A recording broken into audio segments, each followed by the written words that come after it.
Assalamu alaikum wa rahmatullahi wa barakatuh. A'udhu billahi minash shaitanir rajim. Bismillahir rahmanir rahim. Alhamdulillah rabbil alameen. Sallallahu alayhi wa sallam. Welcome everyone. Thank you for being here to hear our stories. And I was thinking as I was hearing the stories, because I didn't really prepare where I was going to start or where I was going to finish, so I'm just going to go based on the time I've been given. So my story is a little different than the speakers before me. Some things similar, some things very different. I come from the life of what the dunya brings you when you think the dunya is what is most important.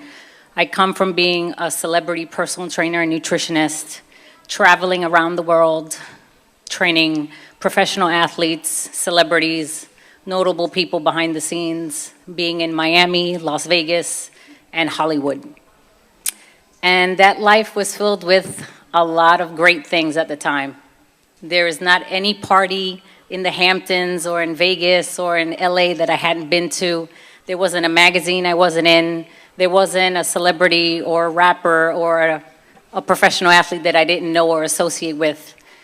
But with all that said, at the end of the day, even though I was born and raised Catholic, from a Puerto Rican family, but not so traditional because I was raised in an Italian neighborhood. So I was like the only Puerto Rican girl in the Italian neighborhood. And I'm from Brooklyn, so if you could tell a little bit by my accent. But nonetheless, I was also a national level fitness competitor. So a fellow competitor, a guy, happened to be Lebanese and was Muslim. So we're both competing at the national level. I mean, he's competing in the small attire that they wear, and I'm in my bikini.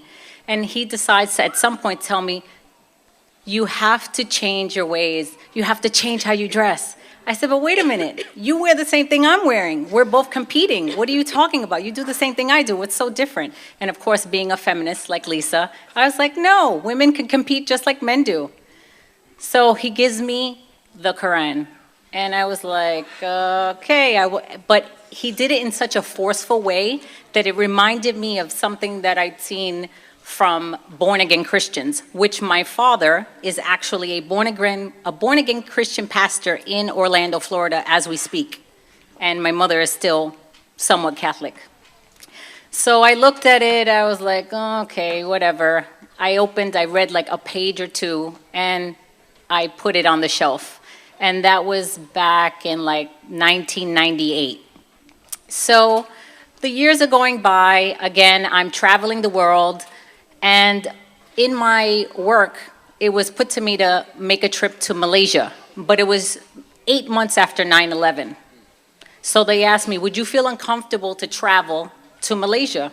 I said, well, I don't think in my mind I'll ever get to go to Asia or Malaysia or anywhere like that again. So I'm not going to say no. So here I go. First I went to Hong Kong, then I went to Malaysia. And when I got there, I was like, wow, there's so many Muslims. I thought they were Asian. I didn't know.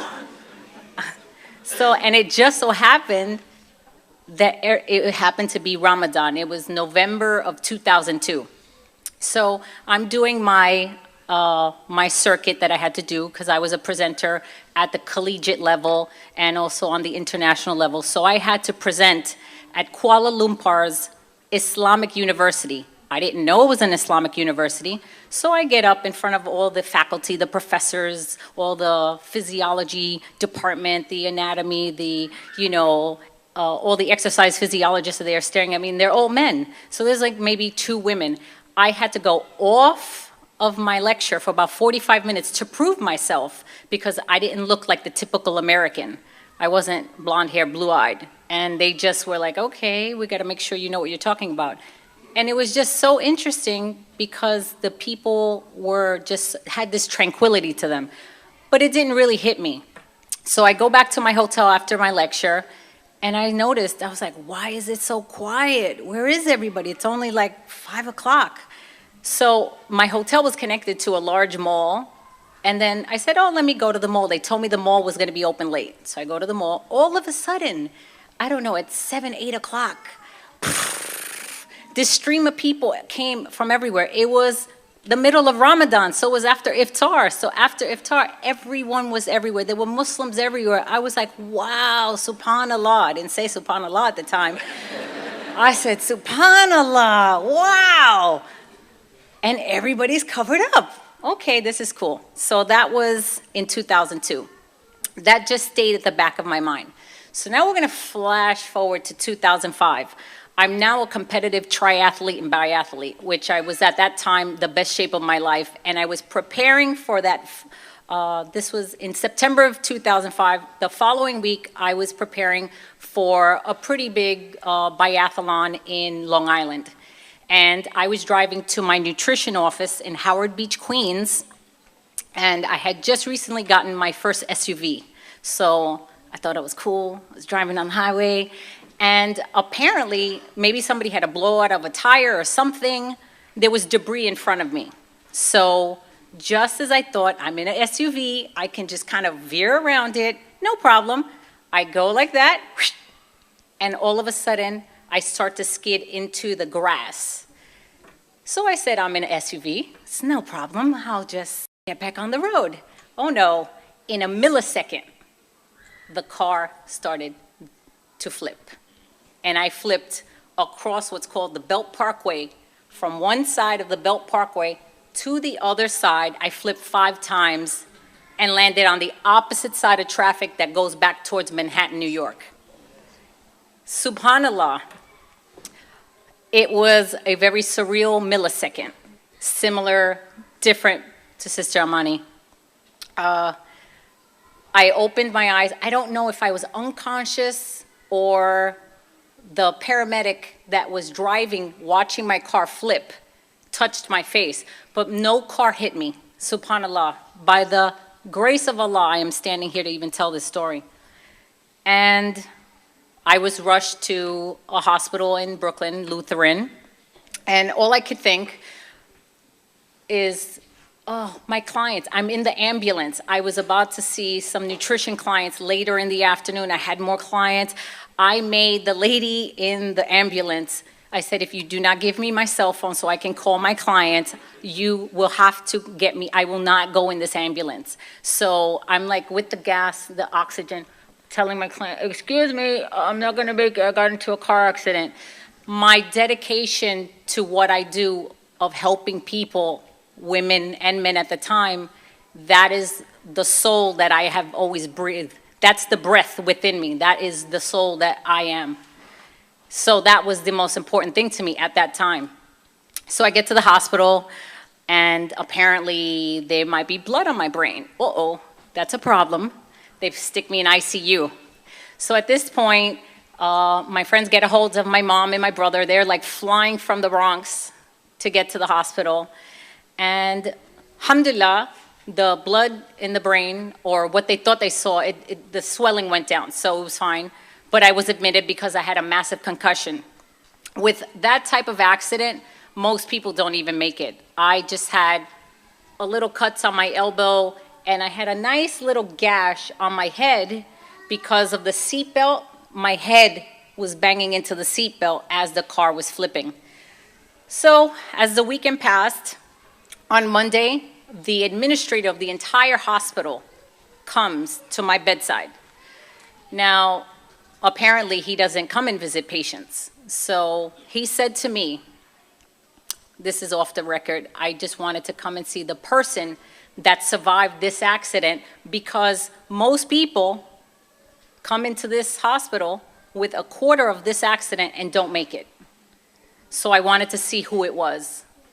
And he said to me, again, off the record, I don't know what you believe in, but whatever it is, if you believe in God, you find out what God has planned for you, and you go and you do it. Now, that was 2005, so that kind of stayed there. Didn't really do anything with it. I continued with my dunya, fast life, Hollywood, Vegas, you know, that scene like you see it on television, all the flash. And now we fast forward to 2009. So I'm flying back from a business trip in Los Angeles, and I had to get to a wedding, a Catholic wedding, and it was March of 2009. I landed in John F. Kennedy Airport, raced to the church in Queens because it was my good friend and client getting married, and she was not going to walk down the aisle until she saw her personal trainer because we'd worked so hard to get her in the best shape of her life. Alhamdulillah. Anyway, so I get there, and I watch the Mass. I can recite the Catholic Mass like if it was part of breathing. And in some moment, watching her get married, I said, I no longer want to be Catholic. I didn't know why. Maybe because I just didn't have that connection in that Mass. I just felt so disconnected from God. That's all I did know. I said, I don't want to be Catholic anymore. There's something lacking, and it's my connection with God. Now, when I walked out, I did know I didn't want to be Jewish, because I knew that process was just way too long. I read about that. I was like, oh, no, I don't want to do that. Oh, they're never going to let me in, not with my past. So, living in Bay Ridge, Brooklyn, a very heavily diverse community, and probably the largest Arab American community in New York City, I had a lot of friends, Palestinian American, Egyptian American. So I was around a lot of people that were Muslim, were practicing Muslims, and basically, thank you. I called up the closest family I was closest to, an Egyptian American family, and may Allah preserve them and raise them in rank for what they've done for me. I called them up because I was like, I think I want to take my Shahada. Well, before I said that, I actually Googled it, how to become a Muslim. That's it? That's all you have to do? You just have to say that? That's it? Wow. And then I called the Monem family and said, you know what? I think I want to take my Shahada. Alhamdulillah, mashallah, la la la la la la la. They rushed me to the local masjid in Bay Ridge, Musab, and at the time there was a library next door. I mean, I walked out with books like this. And I said to myself, I know I'm not going to read any of this. So what I knew was in my heart. It wasn't going to be on books. So I got the Quran in every possible translation, transliteration, Arabic, English, every combination, a book of Sirah. And of course, what do they tell you? Read. Read. This is what they tried to tell me to do the first time. So of course, okay, I read 1-2 pages, put that to the side. So this was March. But in my heart, I had already didn't know what aniya or intention was, but I made the intention that I knew for 2009, I wanted to fast for Ramadan and I wanted to be Muslim. I didn't know how I was going to get to that point, but I knew that aniya was already there. Okay, so again, back to the flash, Las Vegas, LA, Miami. So now we're in June of 2009. So we're getting close to Ramadan, which was now going to be at the end of August. So I come back from a trip to LA, and my car was parked in long-term parking. So I'm walking, got my luggage. Subhanallah, as I'm standing here, whoosh, the khushu' just entered in my heart. I was ready for my shahada. I don't know how, I don't know what. The qadr of Allah, the khushu', subhanallah, it just entered my heart. I knew I was ready at that moment. I don't know where it came from. It's as if it was an information that was in my brain already there. So on the drive back to Bay Ridge, I called the Monem family again. I'm ready to take my shahada. Alhamdulillah, alhamdulillah. Okay, here's what we're going to do. On Friday, we're going to go to the masjid. You're going to take your shahada, da, da, da, da, da. But, you know, you don't need to do that. You can take it by yourself. Well, lo and behold, whatever happened, you know, they were on Arab Standard Time, and I was on my time. Somehow we missed timing, so I didn't get to go with them to the masjid for Jummah to do my shahada. And I did my shahada by myself with Allah, the angels, and my computer. So now I don't know how to do anything. So me being a very type A, structured person, as everyone who knows me, I was like, oh my God, I need to know what I have to do. I have to do this. So days are going by. It's getting closer to Ramadan. Lo and behold, I didn't learn how to pray till the first day of Ramadan, 2009. I'm with the sheets of paper. Oh, what do I have to do? Alhamdulillah. It took me 3 weeks to memorize my Fatiha. SubhanAllah, it was the most amazing experience. So nonetheless, I said, okay, this is Ramadan. I didn't really have anything to spend it with. My family was kind of on the fence, didn't really know. Since I didn't know anything about Islam, I didn't know what to tell them. So I said, I need to learn. Anyway, after Ramadan, I knew I need to go somewhere to learn. And again, Allah subhanahu wa ta'ala had blessed me with the Mecca Center. That is a school in Manhattan, primarily for converts. And I took the New Muslim program. And subhanAllah, without that, I wouldn't even be able to continue with my story today. I walked in my gym clothes, my regular gym clothes, like the non-Muslim gym clothes, and my teacher, I came in, he said, Brooklyn, where you going like that? I said, uh-oh. Well, and I looked around and I said, oh, I can't come dressed like this. So within a couple of weeks, one of the administrators gave me my first abaya, and that was at the end of October, and January 1st, 2010, I put my hijab on. Alhamdulillah. For me, the biggest struggle has been the manners and behaviors, because I come from Bronx, Brooklyn street life and corporate life. So for me, I don't come from any of these cultures. I don't know too much about any of these cultures. I know how I had to raise myself. I've been on my own since I'm 18, no parents, divorced parents. I raised myself. So I wasn't the shyness, the how you treat a guest, all these things these are the hardest things for me.